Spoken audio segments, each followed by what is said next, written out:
Om Sambara Sambara Vimana Sara Mahajapahum. Om Smara Smara Vimana Sara Mahajapahum. Om Sambara Sambara Vimana Sara Mahajapahum. Om Smara Smara Vimana Sara Mahajapahum.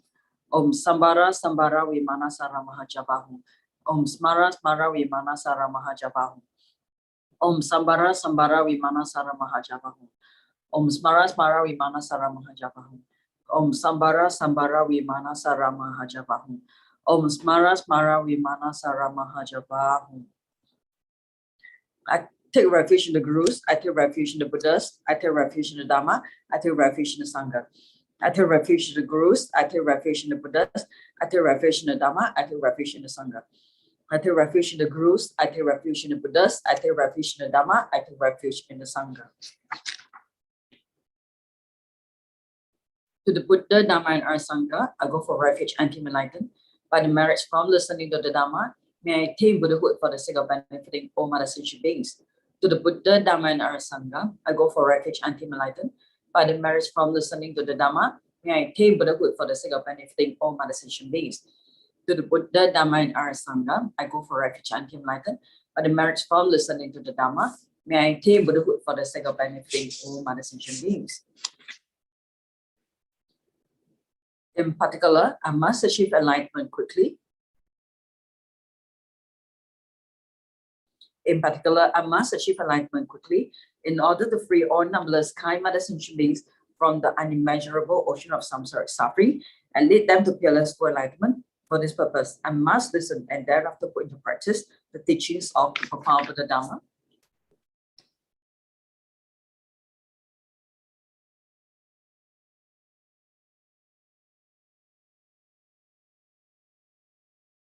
Tayata, Shame, Shamawati, Shamita, Shankru, Ankre, Mankre, Marosite, Karote, Kiore, Tezowati, Oloyani, Ushuda, Nimani, Mana Panaye, Kukre, Kaka, Krase, Krasani, Omoki, Param, Moki, Amoki, Shamitani, Sarwa, Graha, Panda, Nani, Nekahitra, Sarva, Para, Pawadina, Vimuta, Mara, Pasha, Siddhabitwa, Buddha Mudra, Anun Gatita, Sawa, Mari. Putarita Parishuddhe, Vikasantu Sarva Mara Kamani.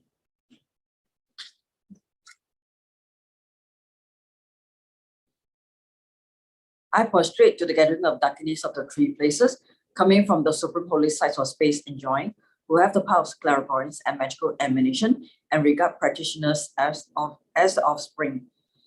Aka Sama Rata Shada Rasa Marayape. Aka Sama Rata Shada Rasa Marayape. Aka Sama Rata Shada Rasa Marayape. Tayata Gati Gati Parkati Parasam Gati Buddhi Svoha.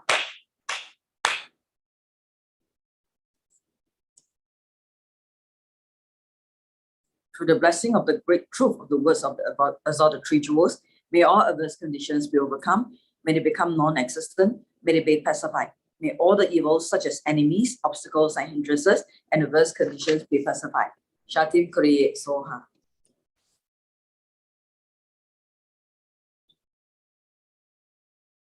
May the 80,000 types of obstacles be pacified. May we be separated from adverse harmful conditions. May everything conducive be obtained, and by the auspiciousness of everything good, may there be excellent happiness here and now. May all sentient beings achieve extraordinary superior happiness and its causes.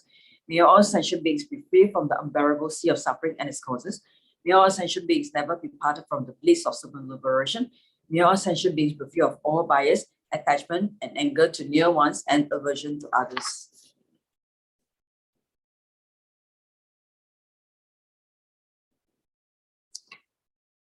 To accomplish my own and others' aims, I generate altruistic intention to attain enlightenment for the benefit of all sentient beings. To accomplish my own and others' aims, I generate altruistic intention to attain enlightenment for the benefit of all sentient beings. To accomplish my own and others' aims, I generate altruistic intention to attain enlightenment for the benefit of all sentient beings. Reverently, I prostrate my body, speech, and mind, and present clubs of every type of offering, actually offered to mentally transform. I confess all my negative actions, accumulated sins, with another sign, and rejoice in the virtues of all holy and ordinary beings. Please remain until samsara ends and turn the wheel of Dharma for sentient beings. I dedicate all the virtues of others and myself to the great enlightenment.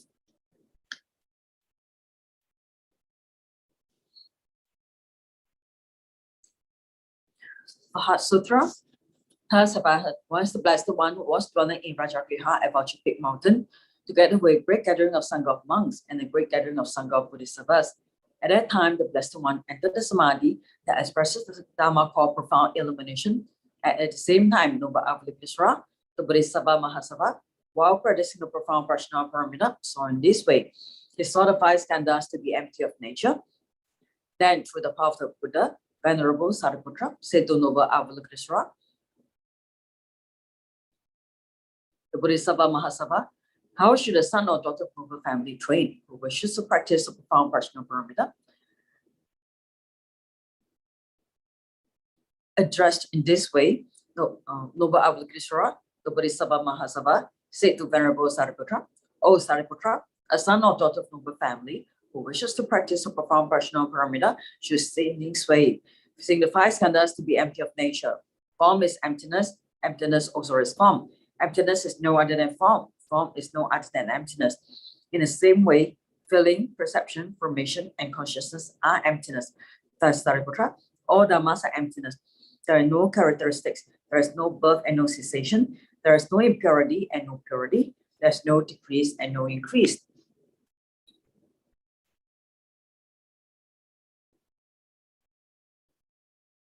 Therefore, Sariputra, in emptiness, there is no form, no feeling, no perception, no formation, no consciousness, no eye, no ear, no nose, no tongue, no body, no mind, no appearance, no sound, no smell, no taste, no touch, no dhammas, no eye dhatu up to no mind dhatu, no dhatu of dhammas, no mind consciousness dhatu, no ignorance, no end of ignorance up to no old age and death, no end of old age and death, no suffering, no origin of suffering, no cessation of suffering, no path, no wisdom, no attainment, and no non-attainment. Therefore, Sariputra,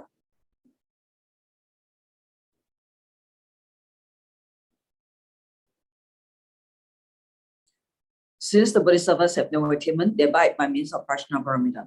Since there is no obscuration of mind, there is no fear. They transcend falsity and attain complete Nibbana. All the Buddhas of the three times by means of Prajna Paramita fully awaken to unsurpassable true complete enlightenment. Therefore, the great mantra of Prajna Paramita, the mantra of great insights, unsurpassed mantra, unequaled mantra, the mantra that comes all suffering should be known as truth. Since there is no deception, the Prajna Paramita mantra is said in this way.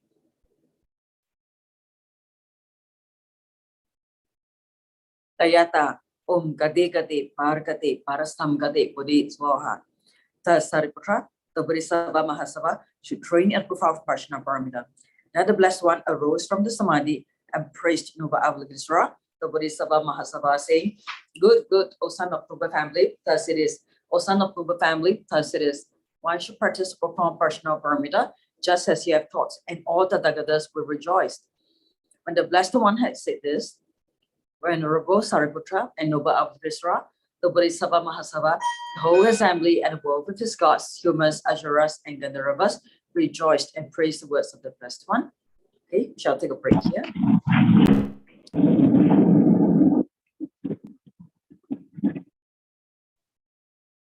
All right, thank you, Anijachen, for leading us in the prayers before teaching. So right now, as we await Singha Rinpoche to come online, you can get ready your meditation beats, which is your mala, and sit back, and we can, once Singha Rinpoche is online, we will offer him a mandala before teaching.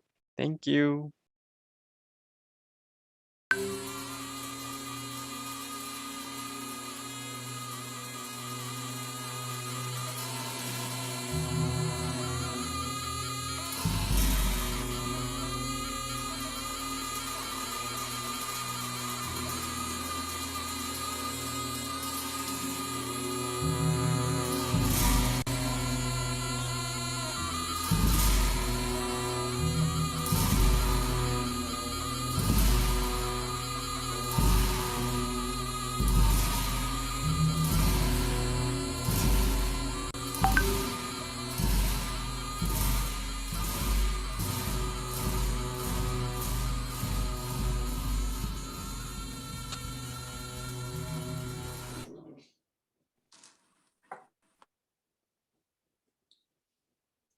Okay, let's offer mandala. Umahum, umahum, umahum. Om Raja Ground Ahum. Here's the mighty and powerful base of gold. Om Raja Line Ahum. The outer ring is encircled with these iron fence. In the center, the king of mountains, Mount Meru. In the east, the continent, Bhuvavidiha. In the south, Jambuvipa. In the west, Aparagodania. In the north, Uttarakuru. Around the east, the subcontinents, Deha and Vidiha. Around the south, Chamara and Apachamara. Around the west, Sata and Uttaramantri.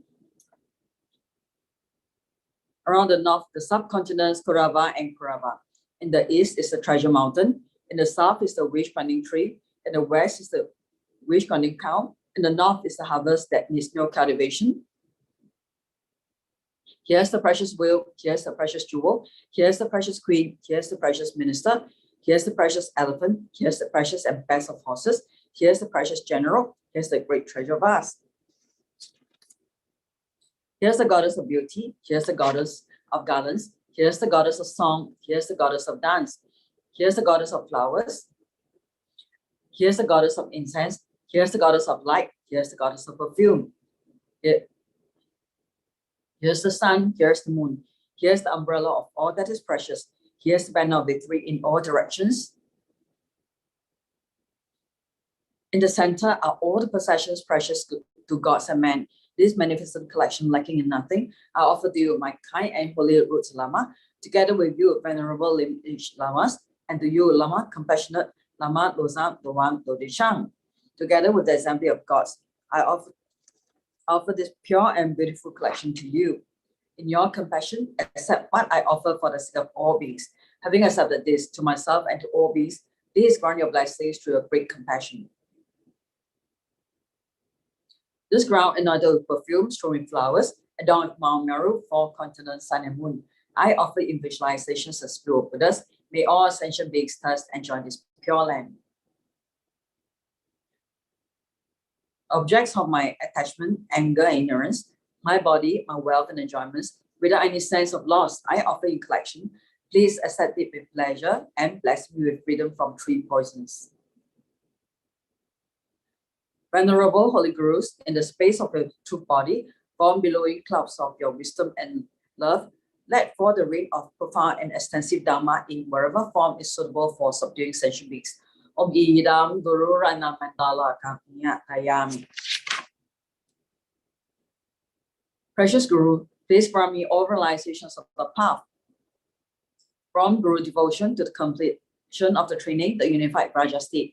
Please grant me blessings that my mind will become Dharma, the Dharma will become the path, that hindrances the path may not occur, that I may cease all wrong conceptions and receive immediately the two precious Bodhisattvas. Okay, let's go Rinpoche. Good evening, Rinpoche. Good evening, Rinpoche. Good evening, Rinpoche. Good evening, Rinpoche. Good evening, Rinpoche.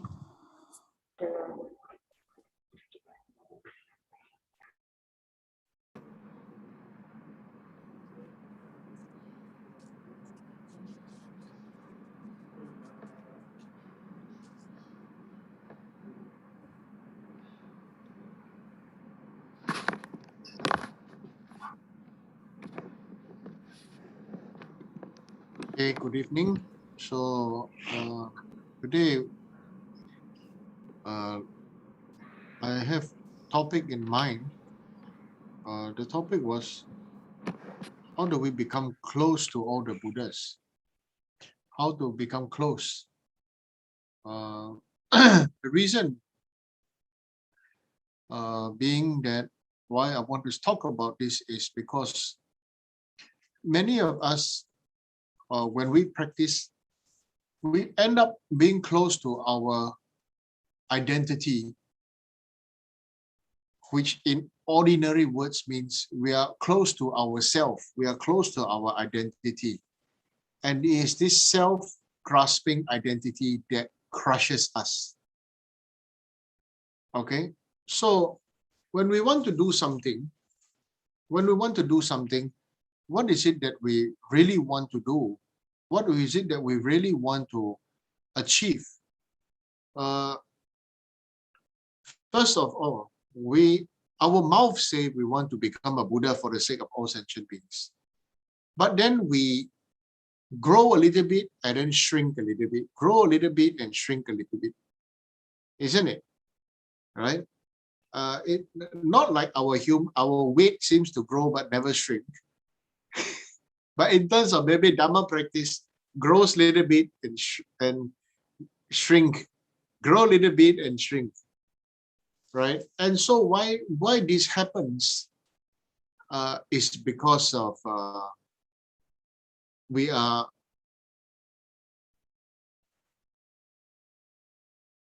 have to really reflect on refuge. Okay, so you see, when we take refuge, means we trust in the Buddha Dhamma Sangha. When we have practiced Vajrayana, then we trust in Guru. Now, all across the board, I want to say there is no such thing as a perfect Guru. Why? Because your perfect and my perfect is different perfect, isn't it? Right? Your idea of perfect and my idea of perfect is different. So we cannot say that it's a perfect Guru, right? Even Shakyamuni Buddha, who was perfect, but even his Devadatta, his own cousin, saw that he was not perfect. So what does it really mean now? It really means to be perfect is we must overcome our old self. That is what I mean by this is what I want to say is, you know, when we say you want to grow and then we shrink, we grow a little bit and then we shrink. We have to trust in this process that is the Buddha Dhamma Sangha. And when we say we trust in this process, there's one thing that is going to happen to all of us is that we start to know that there is pain. What pain is it? It's the pain that we start to know that we thought we can, but we cannot. It's the same for every one of us. All of us have this thing that at first I thought I can, but I cannot. Then how? Like we say, we take vows, we say every day we do prayers, we this, we that, and then we say we thought we can, but then cannot. Then how? Okay. When the seed soaked in water, let's say you take a soya bean and soak in water, it already become big, isn't it? Even if the soya bean that has become big and then you dry it, even if it shrink, somehow it's never the same again. Okay, even the soya bean that has gotten big and then it shrink to become a dry soya bean again, the skin and everything will become wrinkled and everything is never the same. So what am I saying now? What I'm saying is that we just need to continue to practice even though our conditions are not perfect. But we need to rejoice in something that is our previous projecting karma projected us to be human beings that have met with the Buddha Dhamma Sangha in this life. This previous life this previous life cause of projection of us to this life, and like I said, this life projected as a perfect human rebirth, projected, you know, and we have this karma to practice, to listen. And you know, one thing what we really need to rejoice is we start to have awareness. We start to become aware of our strength and our weakness, isn't it? Okay, all of us start to have the awareness of our own strength and our weakness. Okay, and it is fair to say that we are all growing and we are all weak and we are all frightened and we all need each other's support, isn't it? In this way, honestly, all of us are the same, including you, including me. So we say, you want to be close to all the Buddhas. How? Okay. That means it's the first thing we need to do if we want to be close to all the Buddhas is that, you know, we have to put in the effort to look at our childhood.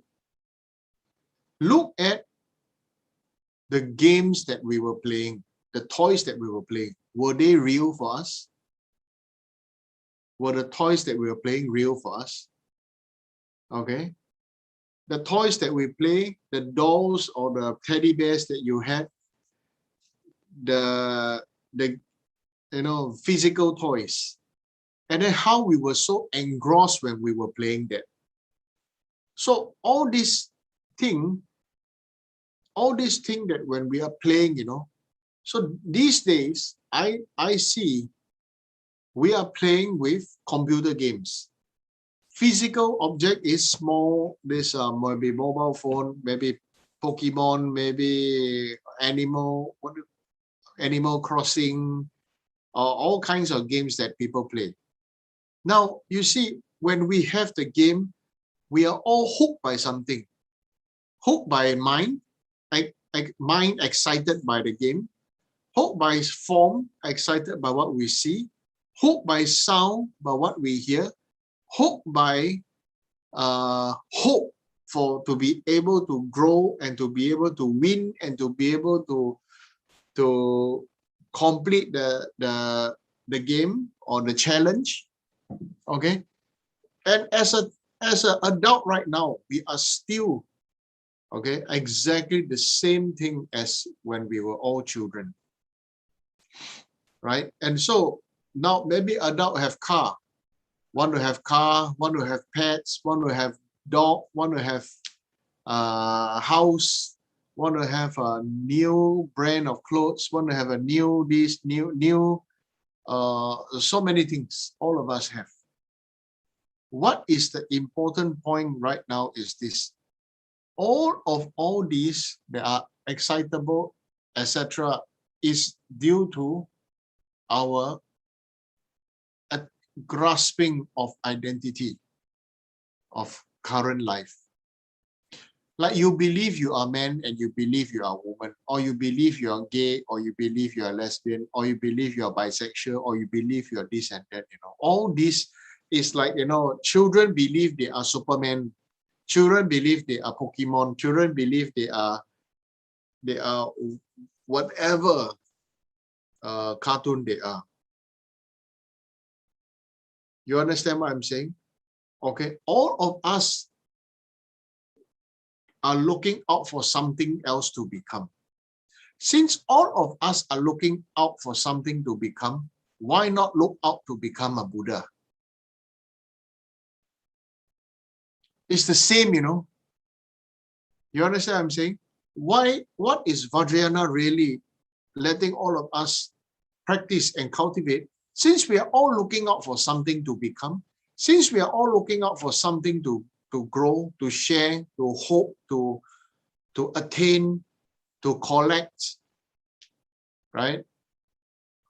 In Singapore, we have this, what is it? McDonald's? Or remember they had this, I can't remember, was it McDonald's or Kentucky Fried Chicken? They had this Hello Kitty and all that thing. McDonald's, Sifu. And everybody wanted to go collect the Hello Kitty toys, right? So everybody went to buy and went to eat and this and that. And then after that, they collect, and now if you look at it, it's quite meaningless, isn't it? Right? Because it was a collectible, it was cute, it was free, it was McDonald's, it was anything from America or the West. The West is best, right? And so it happened for all of us. I don't know whether in Malaysia you had it, but Singapore, it was crazy. People were queuing for hours to buy McDonald's so they could get the free Hello Kitty. Malaysia, same. Same. Yeah.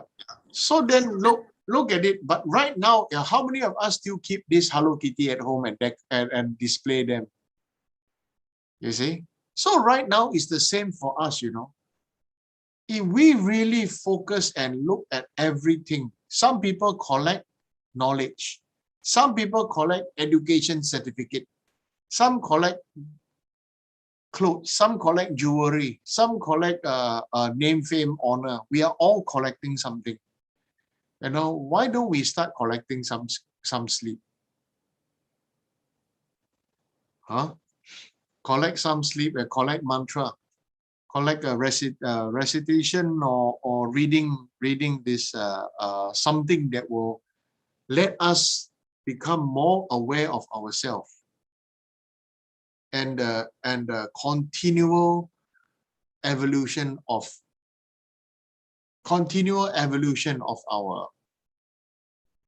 our soul, of spirituality. You see? So the main thing right now is this. Everybody say they are good and they are this, they are that. Turn around and say, how many of us have not done anything, not done a single bad thing before? How many of us are truly perfect?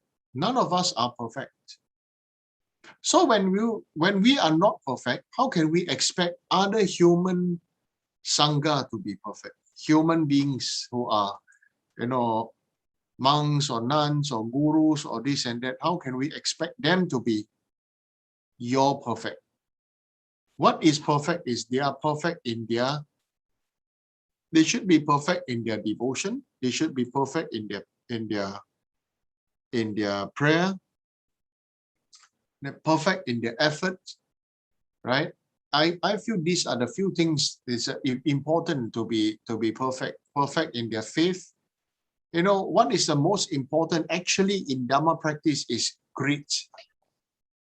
Okay, many people give up, you know, when their mood is good, they do. Mood no good or anything, then after that becomes all different kinds of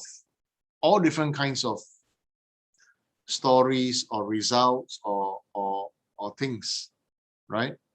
So honestly, then when we say we want to practice Dharma, my honest word for you is don't practice the Dharma. Okay? Because you have to realize, so many of us say we practice Dharma. Why don't we say I practice mind of enlightenment? Practice the spirit of enlightenment. Then everything that you do is Dharma. Cultivate the spirit of enlightenment. So many of us are not cultivating the spirit of enlightenment. We cultivate the recitation, cultivate the prayer, we count this, count that, do this, do that. But then, you know, when it comes to the spirit of enlightenment, then really not very strong. Okay, so it becomes not very strong and so not stable. Okay, so not strong and not stable. Okay, so my honest word is don't be so hard up on the idea that you are a Dharma practitioner or you want to practice the Dharma and you can only practice Dharma. My honest, heartfelt advice to you is why not we all practice the spirit of enlightenment? Okay, which is in the normal sense of the word, the spirit of heroism, to be heroic, to help others, to save others, to take action. There's no point to say that, oh, I have a good thought, good this, good that, but we don't take action. You don't take action, what kind of hero are we? Right? So the main thing is this, we take action. We have to adjust our own expectations that, you know, we cannot expect everybody to be perfect according to our own definition. Okay, why is the whole world suffering? Is because all of us are expecting everybody to exist according to what we define things to be. So right now is this. Now I change it around and say, after I teach, now I say I have been teaching Dharma for more than 30 years.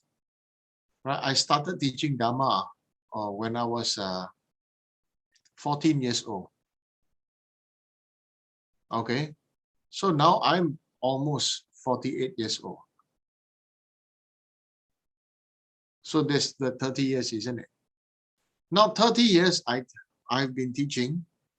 How many of my so-called students have the real spirit of enlightenment?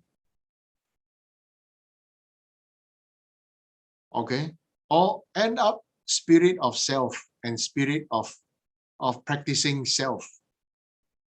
Okay, so when we say we enjoy, even the enjoyment of drinking or drinking together, eating together, enjoying together, okay, everything can be on the path of enlightenment. Okay, every single thing can be on towards the path of enlightenment, right? Somebody even very directly asked me, oh, even sex can also be on the path of enlightenment. I say, why not? Okay, don't make everything something is clean, something is dirty. Why don't we make it everything is the same? It's like if you put salt on anything, everything becomes salty, isn't it? It doesn't mean if you put salt on something sweet, then there's or you put salt onto something and then you expect it to become sweet. Not possible. Salt is the nature of the taste is salty. Sugar is the nature, is the taste that is sweet. Okay, so instead of saying that we want to change everything to become pure sodium chloride, why don't we put sodium chloride in everything? Salt. Right? So it's like, why don't we put Dharma into everything? That is how you can be close to the Buddhas. And how do we become even closer to the Buddha is when we are willing to evolve out of the current identity of self, current identity of self, or current identity of form. Okay, that I'm a man, I'm a woman, I'm a businessman, I'm this, I'm that, and all of us have so many things. Okay, so we really need to therefore readjust this. When we say we readjust this, we are really talking about readjusting the way we function with our mind. Okay, so when we talk about functioning, this functioning is really, okay, now I say, Buddha is in you. Do you believe? Right? You believe because I say. Okay? You believe because I say. But you don't know how to express. Now I want to ask you, how do you express that Buddha is in you?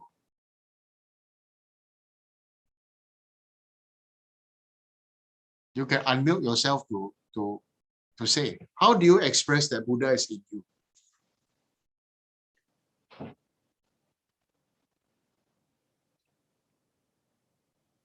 Anybody want to try? I'm happy all the time. Does happiness mean Buddha is in you? For me. Okay, good. What else? Anybody else?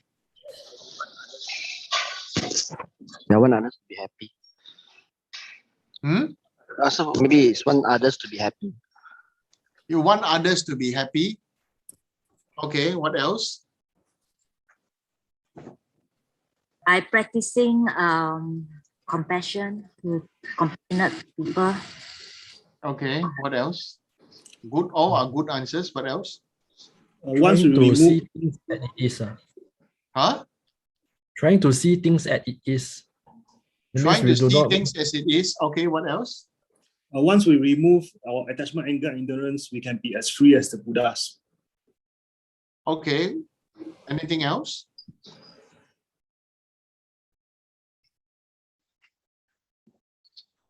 So there's a no right or wrong answer. Okay. Don't I'm not here to fault you or this and that. Just try to speak up and Practicing compassion. okay. The last 2 pages of people, please try to turn on your camera so I can see your face.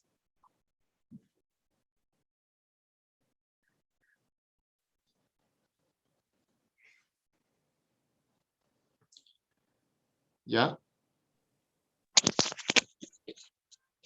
Rinpoche, how about loving kindness? Okay, loving kindness. Okay, now I want to we just bring it to our awareness. Okay. Is it only Buddhism have loving kindness? Is it only Buddhism talk about compassion?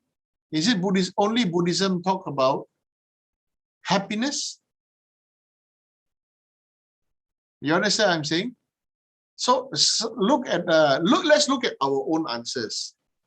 Okay, I guess Vincent gave more actual Buddhist answer, but I want to express it. Let's express it deeper, right? How do you say that all the Buddhas are in us? What is like a proof that the Buddha is in us?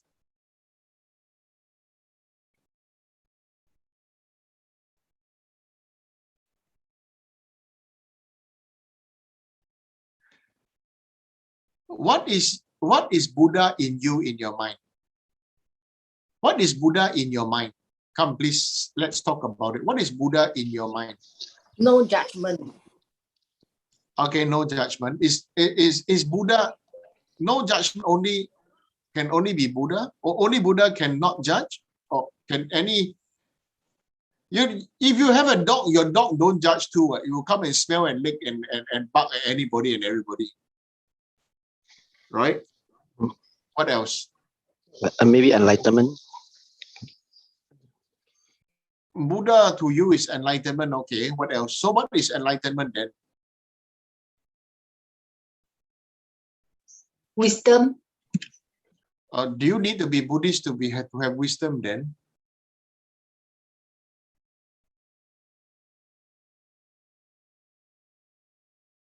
Freedom. Freedom. So for what about Guru devotion? Guru devotion. Okay, Guru devotion about how much of Guru devotion? Okay, what else? Let's try some more. Let's speak up and Boundless space. boundless space. Buddha to you is boundless space. Then outer space is Buddha. No, boundless. Yeah, outer space is boundless, but the universe is boundless, right? What else? No discrimination. Huh? No discrimination. Without discrimination, even all other religion also may not have discrimination. They have a loving kindness too, isn't it? Liberate sentient being. Liberate sentient beings. How to liberate sentient beings? Buddha is liberating sentient beings to you. Or Emily says to have an open heart for everyone. Okay, then. About bodhicitta. Okay, bodhicitta to you. Okay, bodhicitta is Buddha is bodhicitta to you. What else? No, I just want to we have to get used to this idea that we can communicate, we talk, it drives your understanding. This is like I'm teaching you how to debate. I'm teaching you how to understand, and don't just have a dead knowledge of saying that I'm Buddhist, I pray to Buddha, but the Buddha is like God to you. This will not bring you to liberation, will not bring you to to enlightenment. You are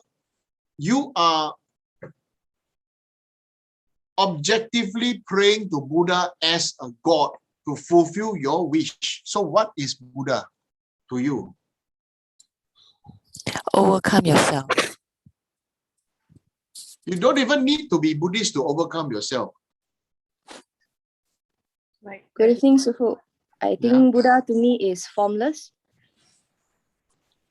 Has got no identity. Yeah, that's Buddha. Then plastic bag with air is Buddha. Balloon is formless too, isn't it? As emptiness. Emptiness. Emptiness as what kind of emptiness are you talking about?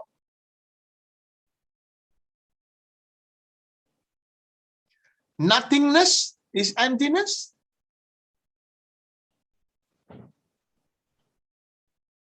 Ability to realize emptiness. Yeah, then what is emptiness? Things like See everything as intrinsic empty. existence. One by one. William, what do you say? Emptiness are things existing without it has intrinsic without intrinsic existence. Things that is not fixed, not there, always there. So we have this wisdom, or rather it's like Buddha, we have this potential. That's why there's this Buddha nature in us. Okay. Okay, then Linda, what do you say? See everything as empty. See everything as empty. So are you empty? Am I empty?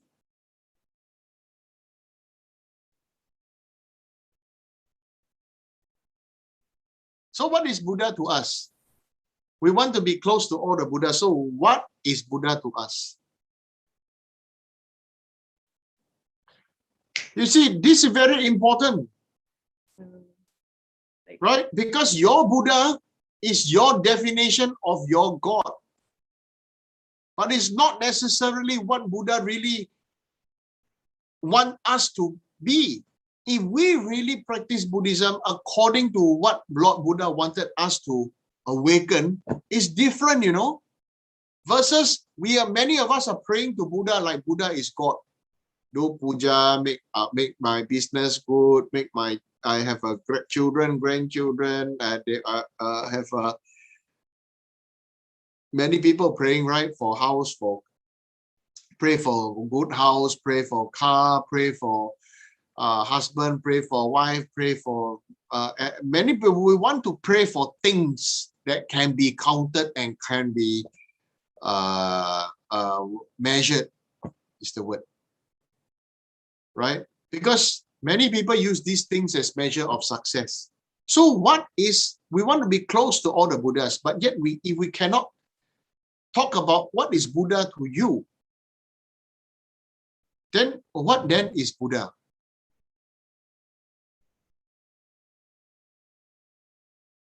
We say Namo Gurubhaya, Namo Buddhaya, Namo Dhammaya, Namo Sanghaya. What then is Buddha? Because Buddha is our first guru, right? Right? I never said, many people misconstrue my words. I said, yes, don't study the words. Okay? You must know the words so that you can express them for people to understand and to appreciate. But what I really meant was don't destroy the enlightenment of Buddhism merely with words. Don't intellectualize Buddhism with only words. Many people misconstrue and say that tell people don't study. And I want to always say again, I didn't say don't study.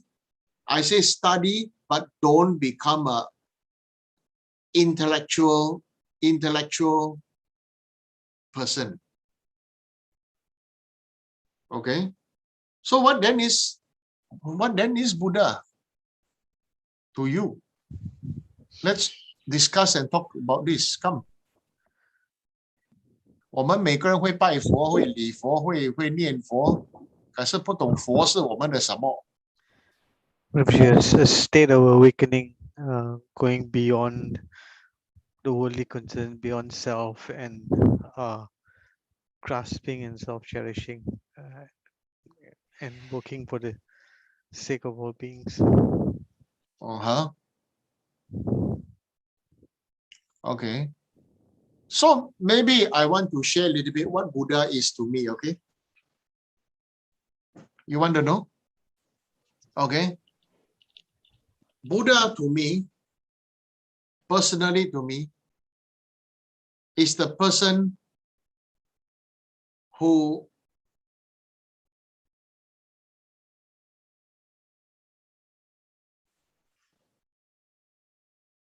show me how the magicians do their magic tricks. You understand? Before I know how the magician do the magic tricks, I am fooled by the illusions of the magician. Right? Correct or not? Well, the magician can take gold coin out of your ears and this and that, you know, put a piece of cloth over you and then you disappear and this and that. What we see is what we get, isn't it? Magic show, right?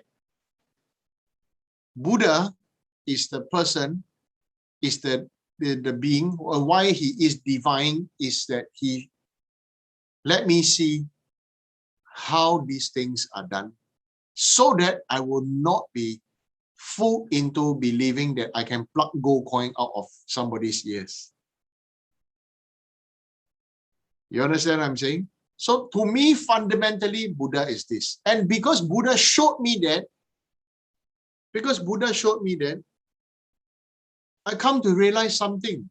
I come to awaken to accept there is the conventional existence and the ultimate conventional and ultimate emptiness. Our conventional existence is that, you know, like the magic trick, what you see is what you get. There is a form, there is a thing that I can pluck gold from somebody's ears. All right, gold coin, you know, all these magicians, they can do it like this, you know, they can go behind your head and take a pigeon. Right? So conventionally, did it happen? Yes. Conventionally, did I see a gold coin? Yes. Conventionally, did the magician take a hot cup of coffee and then after that, you know, pour on himself and then and then nothing happened? Where did the coffee go? Well, the cup is really dry, and then he didn't take the cup. He didn't provide the cup. You know, the magician walked past somebody, you know, at a coffee joint and then took somebody else's coffee, and then after that did this, and then there was no coffee. So conventionally, it really exists conventionally, but ultimately, he taught us that everything is the illusion of manifestation. He didn't say it's an illusion that everything is fake. Like right now, your body is real, isn't it? If you are born in a male body, you are man. If you are born in a female body, you are lady. Okay, but now female body or male body. Now let's just say female. Are all women lady? Are all women lady? No, some women are just female. Right? Some women are not ladylike. Some women just exist as a woman, and so therefore, what? They talk like they are not elegant. They are not. All right. So many women are not ladylike. Many women are existing as a female.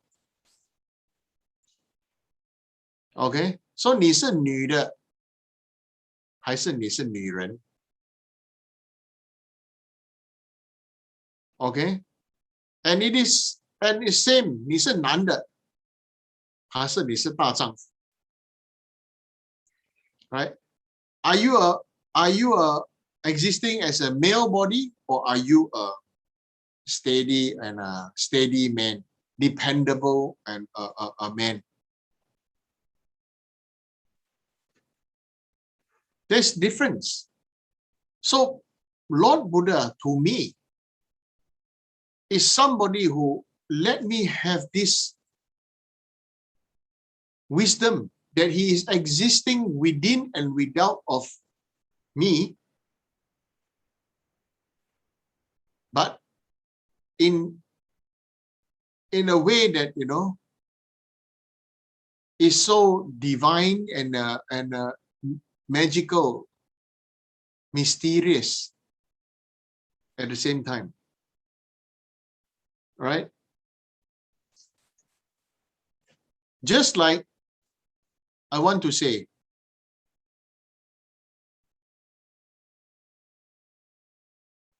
I am in all of you. I am in all of you. Right? How do we express that? Okay. The same thing is, the simple thing can say is, I am breathing the same air as you.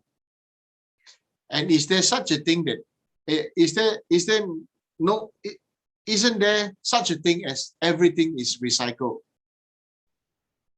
The same water that we are drinking today is definitely have some recycled urine of the dinosaurs, isn't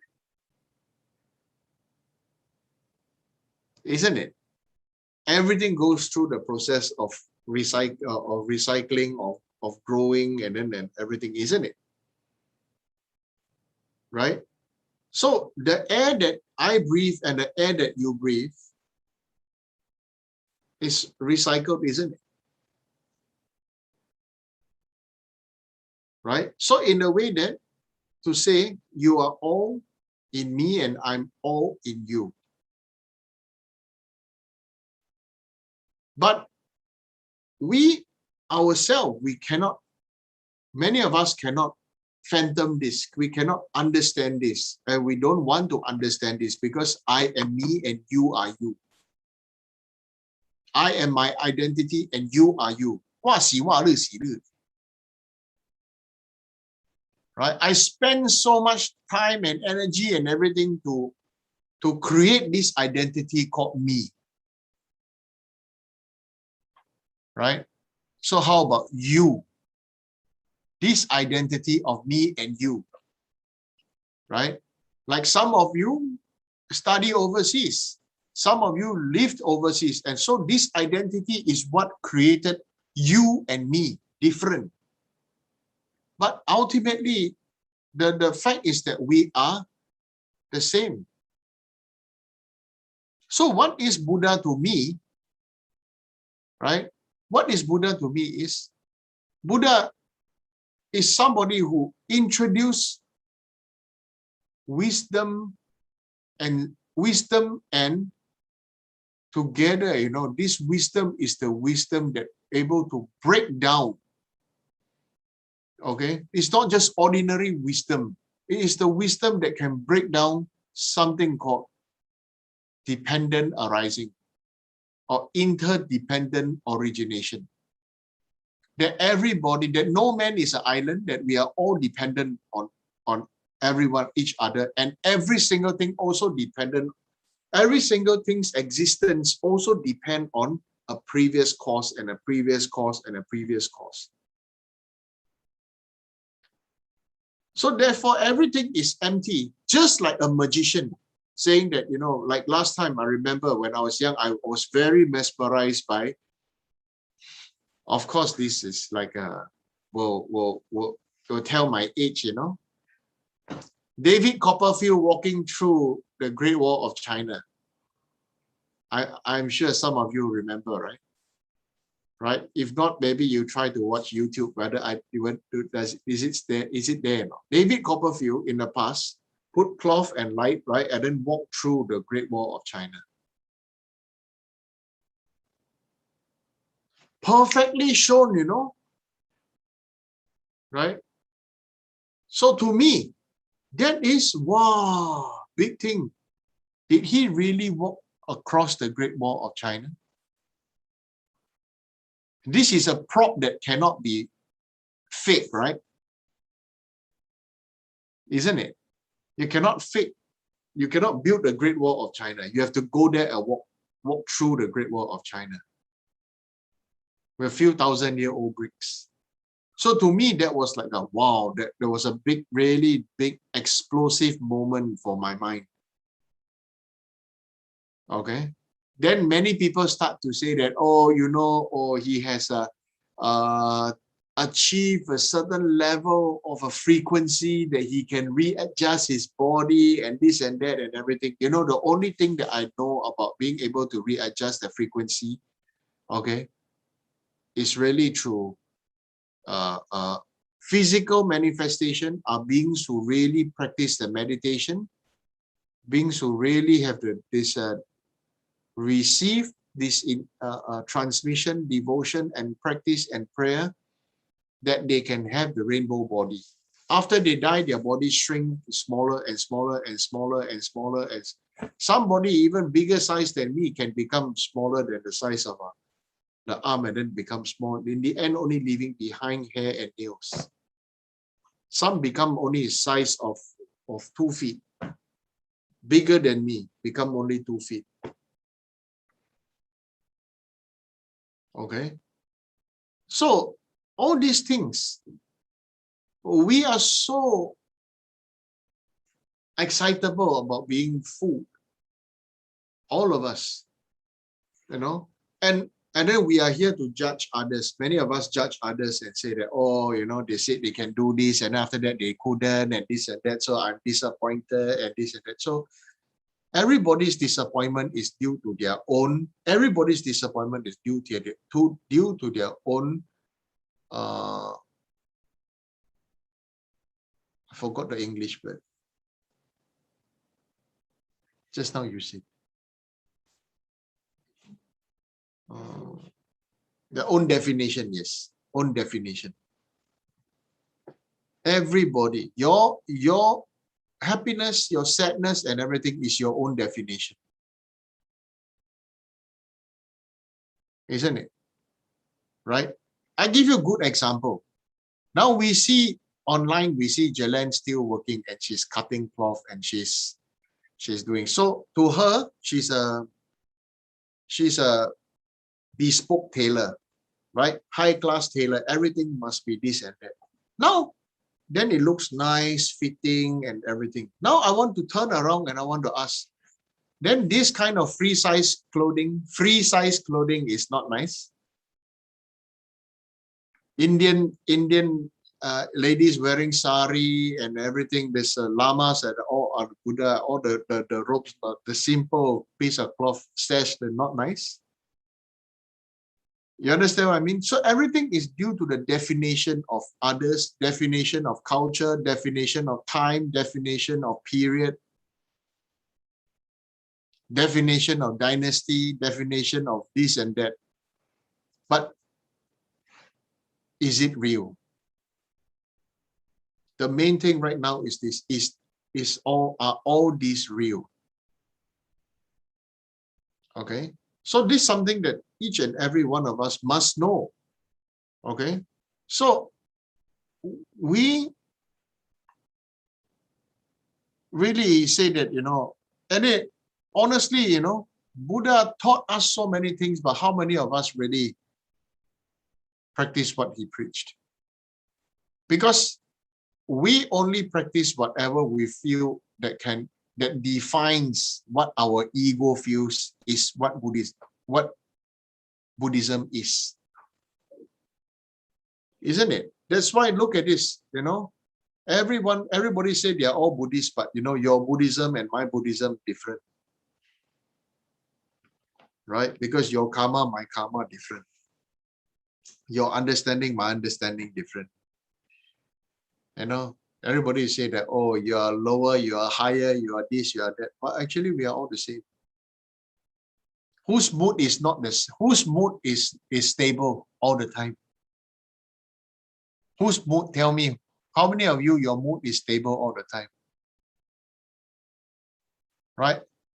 Affected by hormones, affected by blood sugar, affected by temperature, affected by hunger, affected by eating too much, affected by not enough sleep. All of us affected by the same things. So when we really say, you want how to be close to all the Buddhas, right? Illegal, you say you always angry. It was your choice and has always been your choice. You have chosen to be angry, right? Yeah. So many of us choose to be angry, and many of us choose to be upset, or many of us choose to be this and choose to be that. Okay. So then right now, then is this, what is it that we want to be? Okay. If you really want to know my honest answer, right, stop wanting to be anything. Okay. Generate this spirit of enlightenment.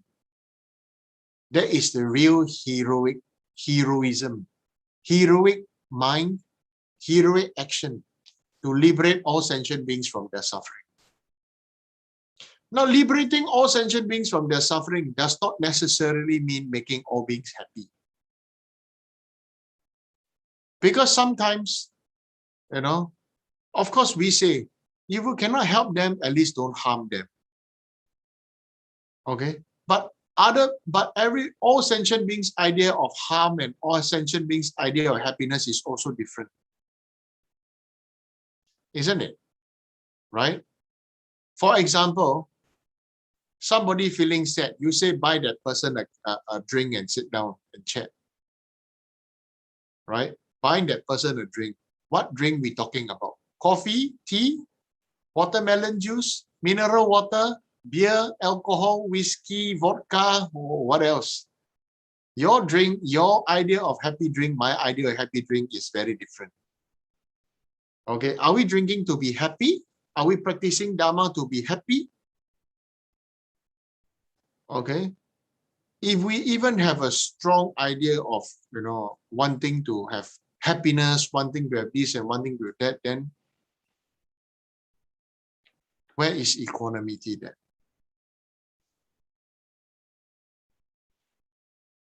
You understand? So how to start practicing after listening to all this? You want to know? You want to know? Okay. You really want to know is this. When you really start to practice, you start to feel this. Honest feeling, not fake one. Everyone that you see, you know that actually you and me are the same. You are also emotional. I'm also emotional. You and me also the same. We are all the same. You feel this honest equanimity. Not you are richer or I'm richer and you are poorer, or I'm healthy, you are not, I'm more educated, you are this. You feel that we are same. No such thing as different religion, different skin tone, different race or this and that. We honest, heart to heart, we are same. And not say that, how things should be and that, and then many people use a lot of Dharma to justify their this and that and stuff like that. Use the Dharma text, use the what the sutra says to justify this and that. Look, if you enjoy smoking, enjoy your smoke. If you enjoy drinking, enjoy your drink.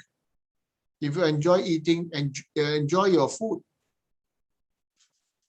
If you realize I've never stopped Vincent Kessler from loving his fried prawn noodles, I've never stopped him from eating, I've never stopped him from this and that. But what did I stop him? I never stopped him from anything at all. All I did was I asked him to feel if his mind was easily triggered. So what I honestly say is, Buddhism is about my own English term, okay? Trigonometry.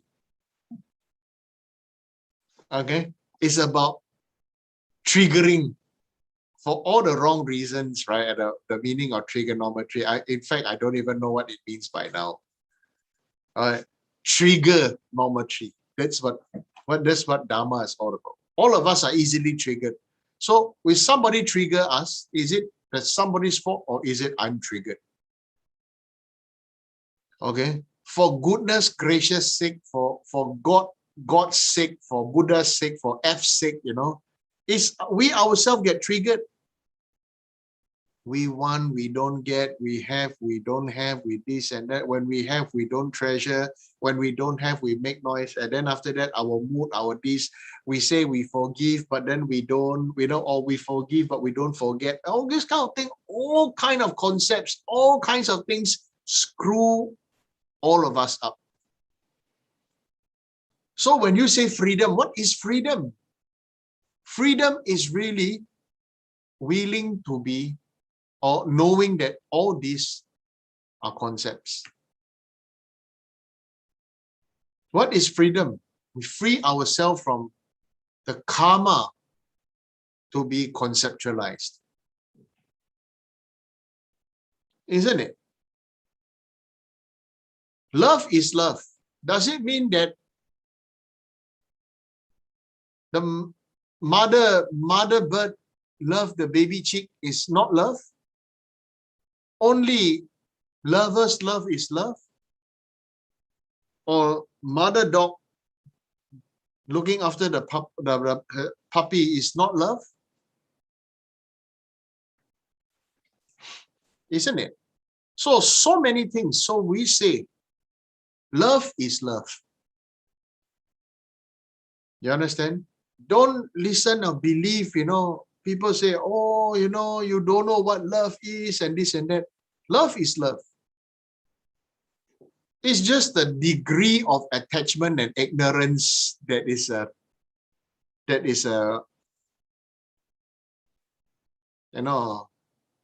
inside this, what do you call?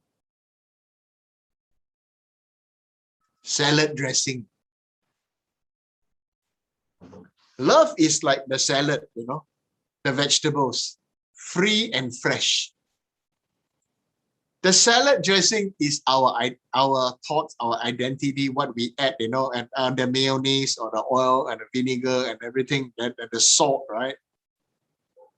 So it is not the fault of the salad, not the fault of the tomato, the lettuce, and everything, right? It's the dressing. Some people eat lots of salad and don't get fat. Some people, eat a little bit of salad and they become very fat, right? I remember one person, right, says that, oh, I only eat one meal a day, and then she continued to gain weight.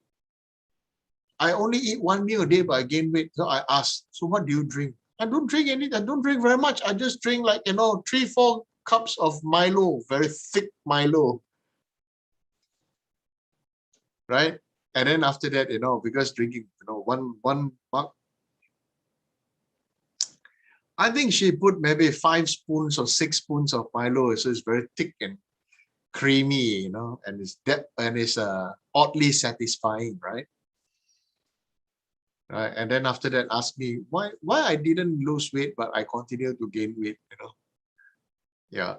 So it's the same thing. It is not this vegetable that is at fault. It's what you make, what you put in the salad dressing. And that's why I said this salad dressing is the fault. It's okay to eat salad, but not okay with the salad dressing. Similarly, it's okay to love, but it is not okay to intertwine with attachment, with concepts, with this, with that, or even love with the thought of possessiveness, or even the other extreme of possessiveness.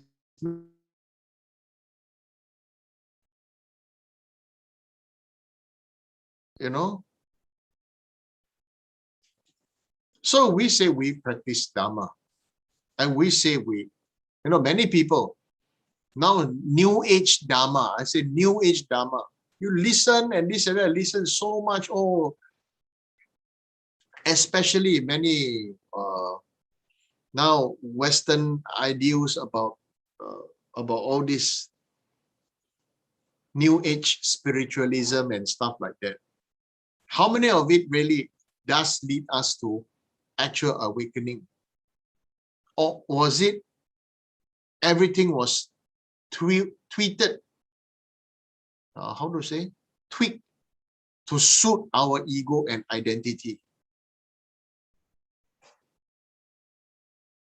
And therefore, many people say, oh, I'm more, what do you call? More New Age spiritual than Buddhist. Okay. So this New Age and the spiritual, than Buddhist, all this story, I heard so many. I hear so many. And I honestly say, they don't know what Buddhism is.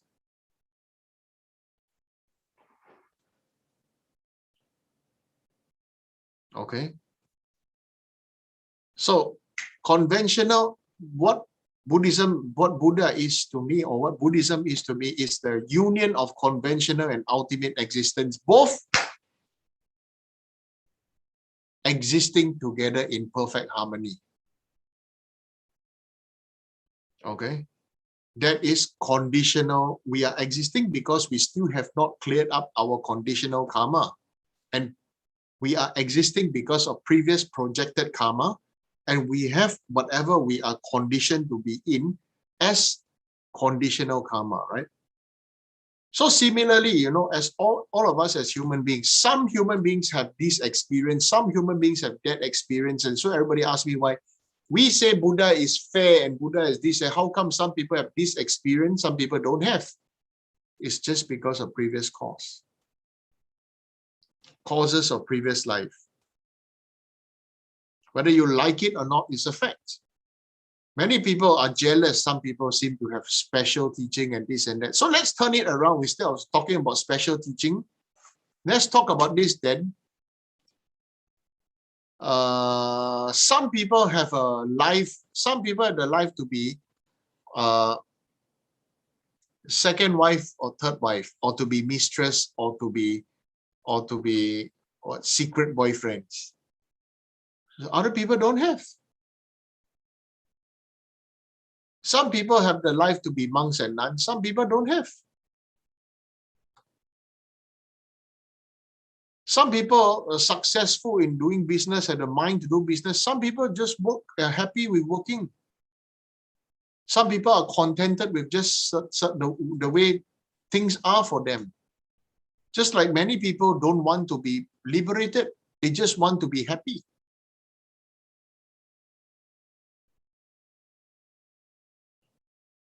Right? Sorry, I think tonight's teaching maybe hurts many people's feelings.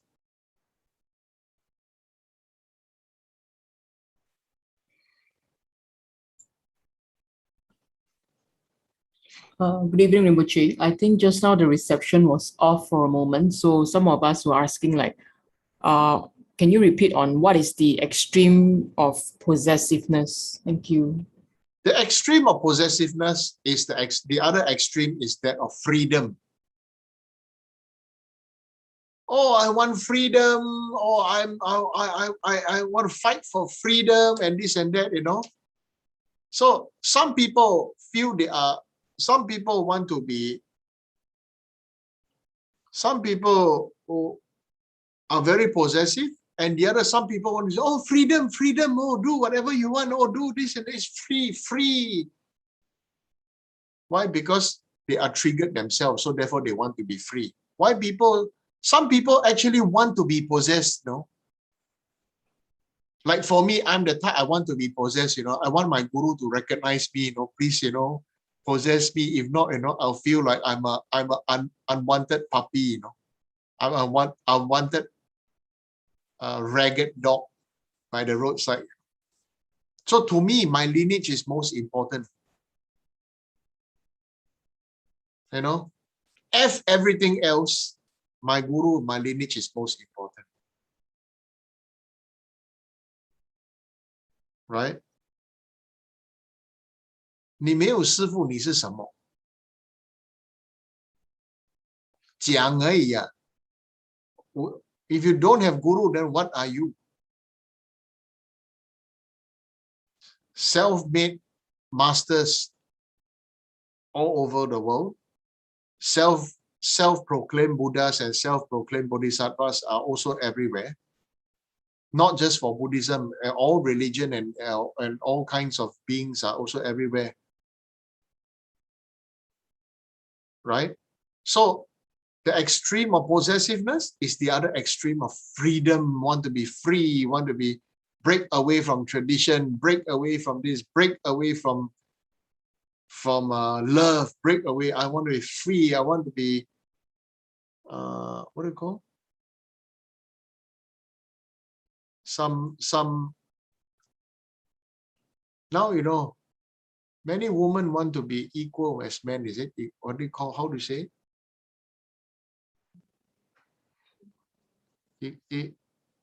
How to say English? Gender equality. Equality?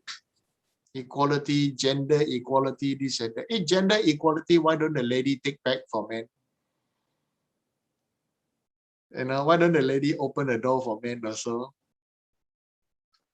And gender equality, right? Right? Anybody who wants equality means triggered with the thought that every life is unfair. Right? Like I said, female body doesn't mean lady and doesn't mean female or can just be woman. Woman, female, lady, different. Right? If you are a lady, like you'll be respected as a lady. If you are female, you talk what? Then you'll be a what? You get result of what? Isn't it? So for females, are you woman or are you lady? For males, men, are you men or are you Gentlemen? Are you men or gentlemen or men or husband material? Or I don't know how to say it.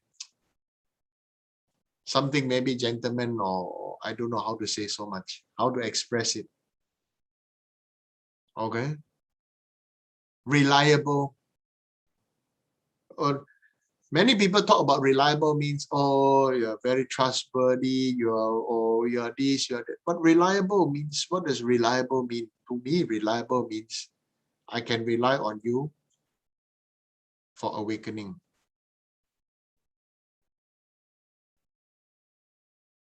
Everybody, everything else always up and down, up and down, up and down. Right? So there's some question, but some questions, so I have not answered.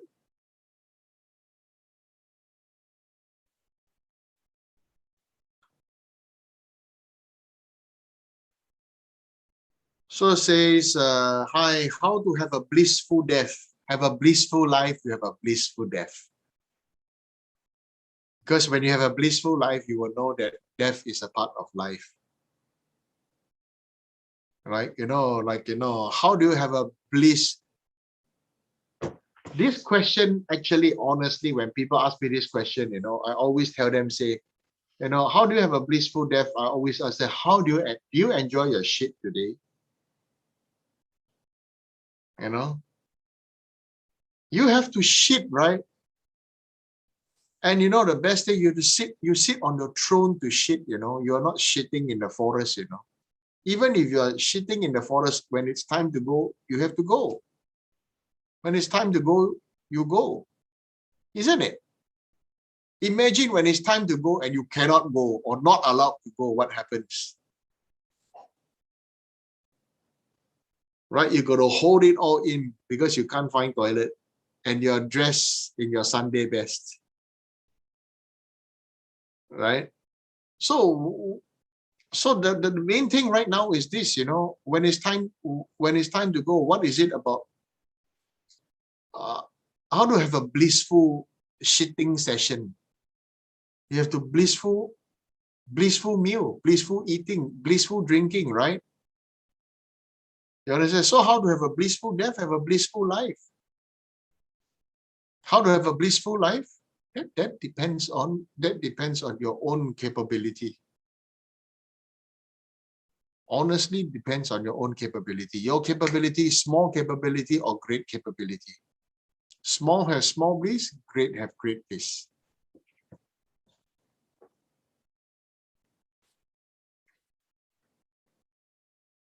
Then is there any other prayer we can do to bless a house and its inhabitants in addition to the 8 noble auspicious prayer and a noble sutra of entering the great city of Vaishali?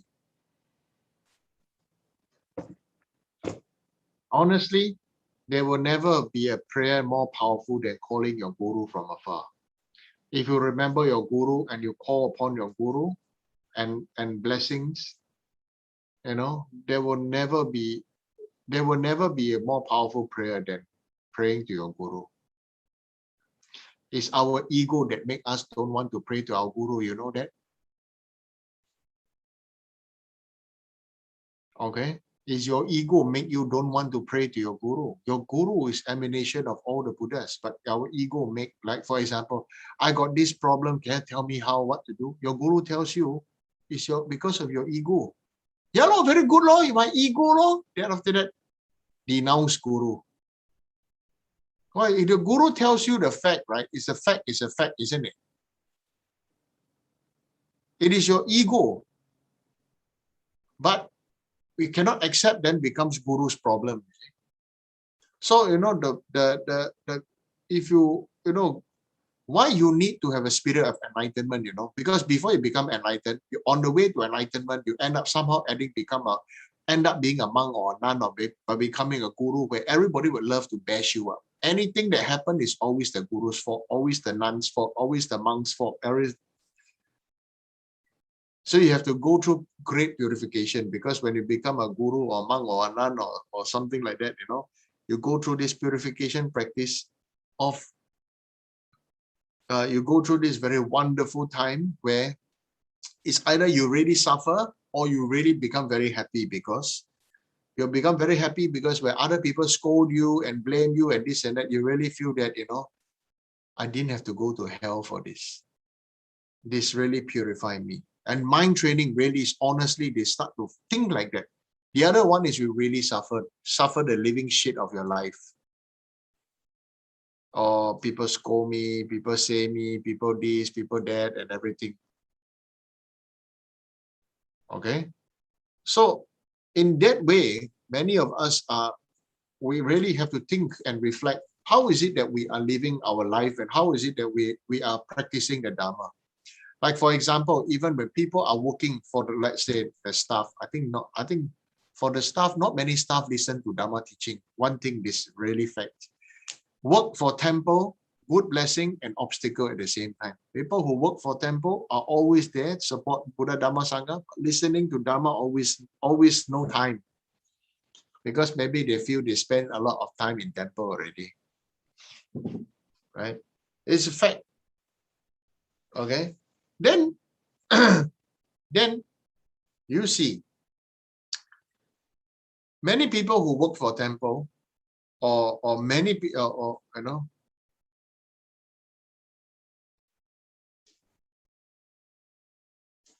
many people who work for temple or volunteer at temple are very good, but so good that they forgot one thing. They forgot that Buddha's teaching is about interdependent arising. Buddha never teach you to be an independent ariser. Buddha taught you about interdependent arising. What does it mean?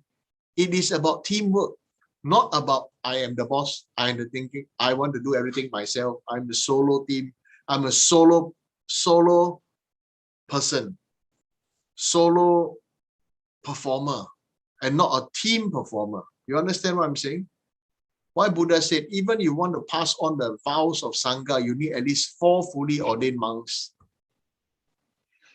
Right? So with this, we have to understand, Buddha himself used another method to tell us that, everything is about dependent arising or interdependent origination. Everything is about interdependence, not about soloism.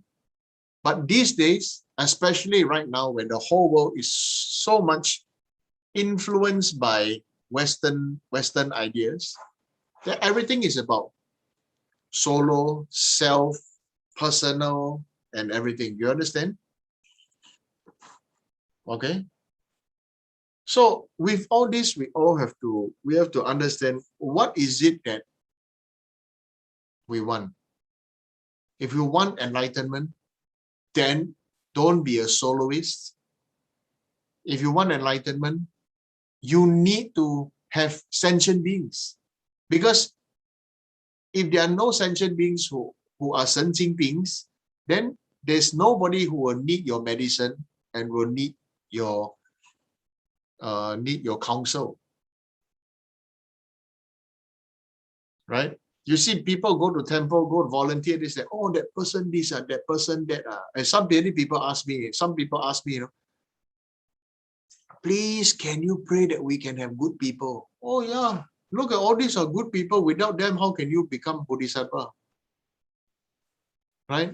Without them, everybody want good people. So I say, a temple only successful if they are bad people.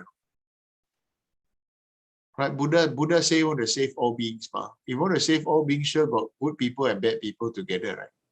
The main thing here is there should be people. Don't focus on the good and bad. Correct? Understand? Understood? You understand? Okay? It's not about good or bad. It's not about being right or wrong. It's about humanness to bring out, to evolve and bring out the best. Buddha's teaching, interdependent origination, not soloism.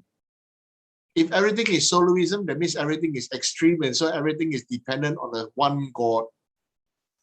Then if there's everything dependent on one God, you only have one God, do one prayer for the whole life, you eat one type of food and you wear one type of clothes. Right? Okay?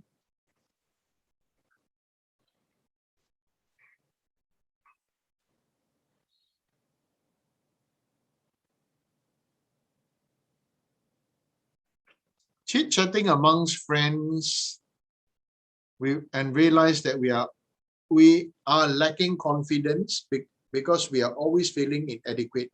How can we work it out within ourselves?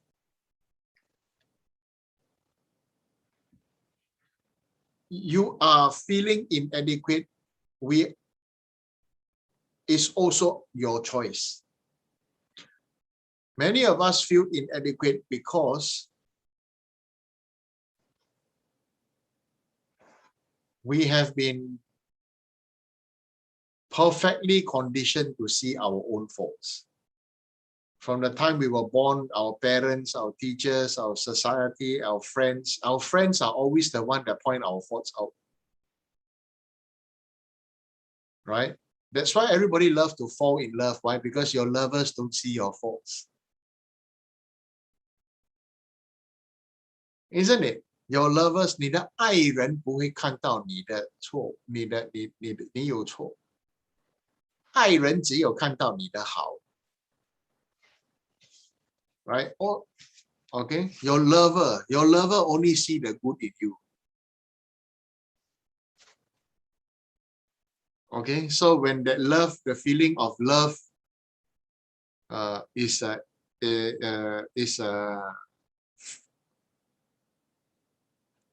flowing according to the frequency of the universe, sometimes it goes up and goes down, then your the nature of love also, like the frequency of the wave of the ocean, up and down. Sometimes tsunami, sometimes monsoon, sometimes hurricane, then these things happen. So use the same focus to focus on your good and each other's good, and hold each other's hand and support and choose to be happy. Okay? So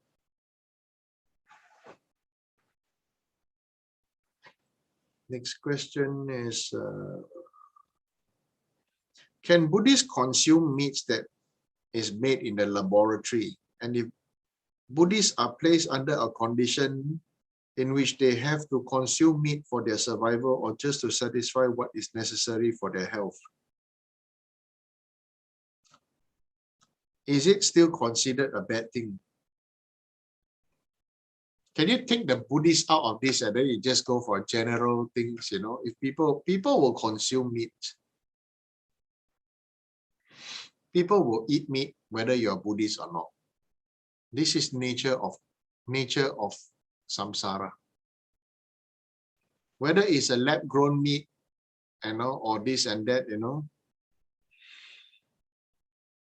you want to eat, you eat, is your choice. Of course, if there's a lab-grown meat, then you just eat the lab-grown meat. Then there's not direct result of killing, but direct result of growing vegetables.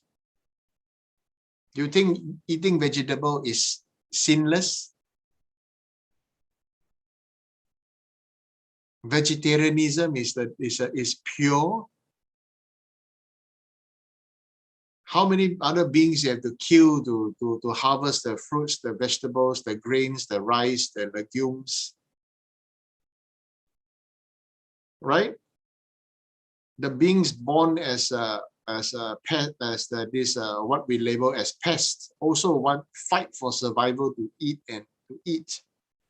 and to survive. Right? So if you are vegetarian, you are pure. Then if you eat meat, means you are bad. On this really mistaken view. Okay. People will have to eat, but let's eat and be happy and eat responsibly. Okay. My advice is still the same. Let's follow Lord Buddha's advice. Don't eat anything that's killed in your name. Don't eat anything that you hear it cry in pain, and you don't order any animal to be killed to eat.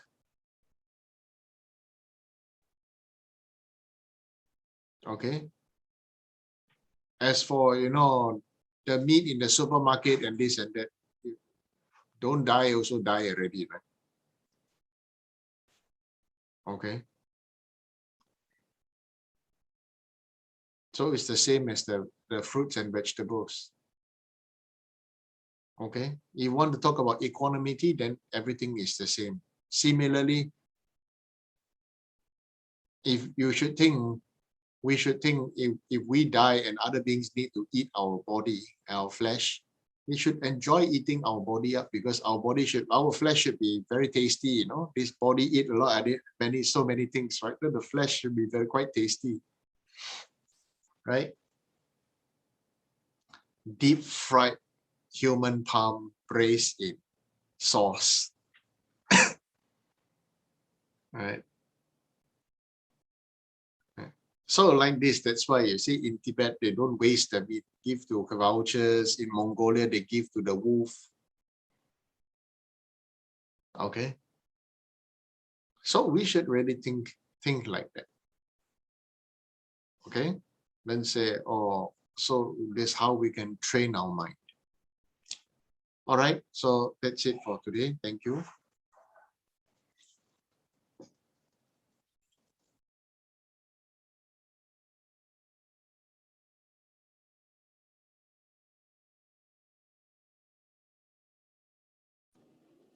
Okay, let's offer mandala. Mahu, mahu, mahu. This ground anointed with perfume strewn with flowers adorned with Mount Meru, 4 continents, sun and moon, I offer in visualizations as pure Buddhas. May all sentient beings thus enjoy this pure land. Om Yidam Guru Rana Mandala Kapniya Tayam. Okay, let's go on to recite Rinpoche's long life prayer. Om Savasti. Like the countless light rays that radiate from Ruby Mountain, is busy Amitayu, Lord of everlasting life, who cultivates and one does not tiring, whose essence is of infinite life, the nectar of immortality. Please instantly grant our Guru the city of stable and everlasting life. You are intelligent and skillful in upholding the traditions of Buddha, spreading holy Dharma through explanations of practices. In order to lead disciples onto the path to liberation, you are the one who is under guide. Please live a long and stable life. I request respectfully my precious Holy Guru to enjoy excellent health. I request respectfully my precious Holy Guru to live a long life. I request respectfully my precious Holy Guru that your Dharma activities burn far and wide. I request respectfully my precious Holy Guru to bless me to be never separated from you. In all my future rebirths, may I never be separated from my perfect Guru. May I enjoy the magnificent Dharma, and by completing the qualities of stages and path, may I quickly attain the state of Vajradhara. Okay, let's go back to do a dedication. Due to this merit, may I soon attain the enlightened state of Guru Buddha, that I may be able to liberate all sentient beings from suffering.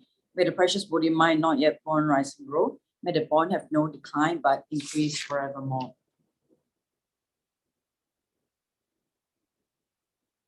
Me to we the chen raising.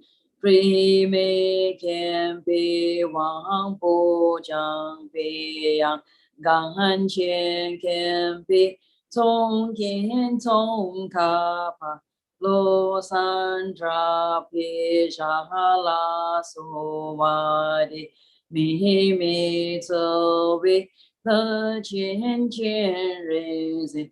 Free me can be Wang Po Jiang Bei Yang Gan Qian can be Zong Yin Zong Ka Pa Lo San Tra Pi Sha La So Wa Di Me to we the chen raising.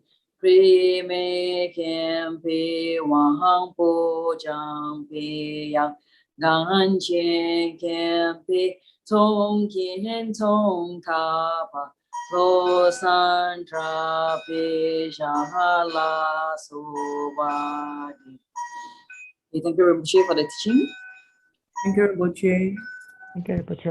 Thank you, Rinpoche. Rinpoche for the Thank you, teaching. Rinpoche. Good night, Rinpoche. Thank you, Ma. Thank you, Rinpoche. Bye. Thank you, Rinpoche. Thank you.